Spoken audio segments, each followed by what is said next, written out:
నమస్తే అండి.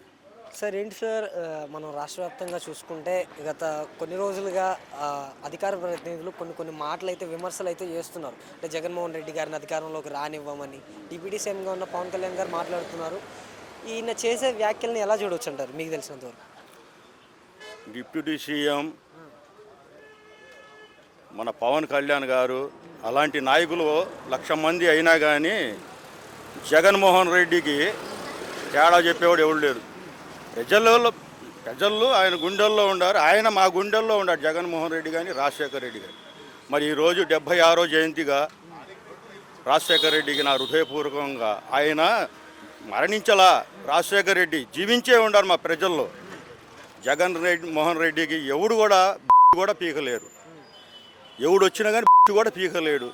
దానికి నేను చెప్తున్నాను. నెక్స్ట్ వచ్చేది 175 అన్నారుగా, 175 మేము ఆల్రెడీ గెలిచే ఉన్నాం. ఏమి దొంగతనంగా గెలిచిన వాళ్ళు మాట్లాడేవాళ్ళు చాలామంది ఉన్నారు. ప్రజల్లో పోయి గెలవలేదు, ఓటు వేయలేదు. వాళ్ళకి ట్యాపరింగు ఈఎం మిషన్లతో దూరాగా వాళ్ళు గెలిచారండి. ప్రజల్లో ఇప్పుడు ఎలక్షన్ పెట్టినా కానీ సిన్సియర్గా నీతి నిజాయితీగా మళ్ళీ వైఎస్ జగన్మోహన్ రెడ్డి మళ్ళీ ముఖ్యమంత్రి ఎప్పుడు కూడా ఆయనే. ఇదంతా దొంగతనంగా గెలిచిన ముఖ్యమంత్రులు వీళ్ళు. వాళ్ళు ఏ కాడికి వాళ్ళు అరాచకాలు అన్నీ చూస్తూనే ఉండం. అరాచకాలు.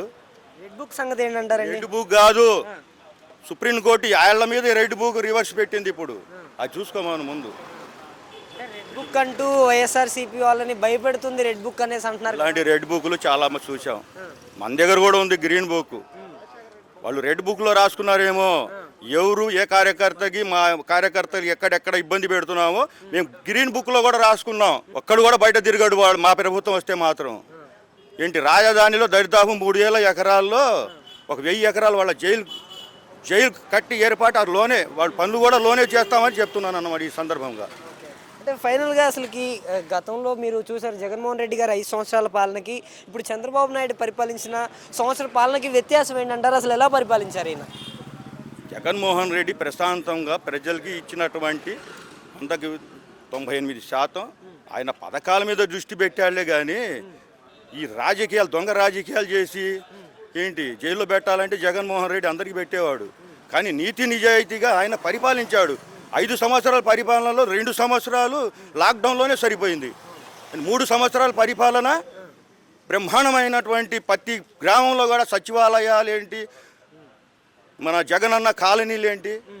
ఈ మహానుభావుడు ఎవరికైనా ఇచ్చాడు ఈ చంద్రబాబు నాయుడు కాలనీ 1 సెంటు భూమి ఇచ్చాడు ఆయన. ప్రాజెక్టు కట్టింది ఎవరు అంటే కాంగ్రెస్ గవర్నమెంట్ కాడ నుంచి రాజశేఖర రెడ్డి గారు కట్టిన ప్రాజెక్టులు ఇవి. కనీసం ఈ ఆంధ్రప్రదేశ్లో ఒక 100 ఎకరాలు పంట పండించేటానికి ఒక మురుగు కాలమైన తవ్విచ్చాడు ఇతను. తవ్విలాదు. అంతకుముందు ప్రభుత్వంలో ఉన్నప్పుడు రైతే దండగా అన్నాడు. రైతుల గురించి అతనికి ఏమి తెలియనోడు. రైతు ఆయన పర్మిషన్ తీసుకొని అంటే రైతులు పండియాలంట. అతనికి 2 ఎకరాలు ఉంది. అది కూడా ఎప్పుడు కొంగలు గుంటూరు పెట్టే పొలాలు అయ్యి. పరిపాలించే సమర్థత, పరిపాలించే నాయకులు, మడం తిప్పని మాట తప్పని నాయకులు అండి వైఎస్ కుటుంబం. ప్రజల్లో గుండెల్లో నిలిచిపోయినటువంటి మహానీయులు జగన్మోహన్ రెడ్డి గారు కానీ ఎవరైనా కానీ, మా అన్న రాజశేఖర రెడ్డి గారు కానీ. ఇప్పుడు అన్న రాజశేఖర రెడ్డి నా పిల్లలు చదువుకున్నారంటే ఎంటెక్లు బీటెక్లు చదువుకున్నారంటే ఆ మహానుభావుడు రాజశేఖర రెడ్డి పుణ్యమేనండి. మరి నా వల్లుళ్ళు కూడా సాఫ్ట్వేర్ ఇంజనీర్లు. మరి ఆ మహానుభావుడు ఫీజు రియంబర్స్మెంట్ ఫీజు లేకుండా చదివించాడు కాబట్టి నా పిల్లలు ఎంటెక్లు బీటెక్లు చదువుకున్నారు కాబట్టి పెద్ద పెద్ద ఉద్యోగస్తులు వచ్చి తీసుకొని వెళ్ళారు నా పిల్లలు. మరి ఆయన పిల్లల వల్ల అంత బ్రహ్మాండంగా ఉద్యోగాలు చేసుకుంటా ప్రతి వాళ్ళకు కూడా నా తప్ప నాకు సైకిల్ కూడా లేదులేండి. మా అల్లుళ్ళు మా కూతుళ్ళు మొత్తం కారులోనే తిరుగుతూ ఉంటారు. నా రాజశేఖర రెడ్డి లాగా అప్పుడు రాజశేఖర రెడ్డి చేవేళ నుంచి ఇచ్చాపురం పాదయాత్ర చేసిన సందర్భంలో నేను హైదరాబాద్లోనే ఉండా. ఆయన ఎమ్మటే దరిదాపు 120 కిలోమీటర్లు నేను నడిచా. 120 కిలోమీటర్లు నడిచాను సార్. మరి ఆ పాదయాత్ర ఇప్పుడు నాకు కూడా మహానుభావుడు పెట్టిన పాదయాత్ర అందరూ కూడా హ్యాపీగానే ఉన్నారండి.